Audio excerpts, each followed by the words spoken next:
Glad to be joined by Hilton Head Town Manager Steve Riley as we continue to deal with the coronavirus on the island. Hilton Head's Town Council meets about every third day over the last couple of weeks. The governor continues to do whatever the governor's doing. There has not been a complete lockdown, as we've talked about earlier on. How different, whether and if the town and the governor get together on shutting things down, how different will life actually be on the island if we do have a stay-at-home order at some point?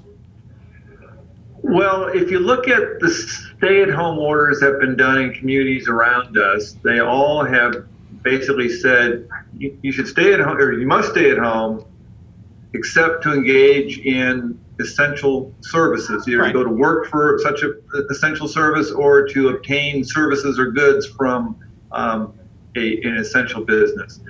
The governor has kind of flipped that and said, here's what the non-essentials are. Yeah. So everything else is essential. And instead of saying you must stay home, he's saying, will you please stay home? Right. So what changes is the pretty please to the must. Okay. And some enforcement that would come along with that, although it's not clear. And in most cases, it's pretty difficult for folks to stop vehicles and to. Right. But my life and your life of engagement between the person in the car and the officer that you're trying to minimize. Okay, but as far as the day-to-day kind of self-quarantining that we've all been doing, things really won't change all that much, will they? Whether it's official or not? We've all been asked in council's messages repeatedly, you ought to stay home. Right. Please stay home. Right. For those who won't react without an order, I'm not even sure the order will get them to do much because we'll have to come out looking for them, right. and that's going to be a difficult challenge. Okay. But there's something about the messaging that seems to be important to people. Yeah. All right. You have talked to other town managers around the country. You've been in this business a while. You've got your favorites. You've got people you've talked to. What kind of advice are you sharing and learning, and how are those conversations going?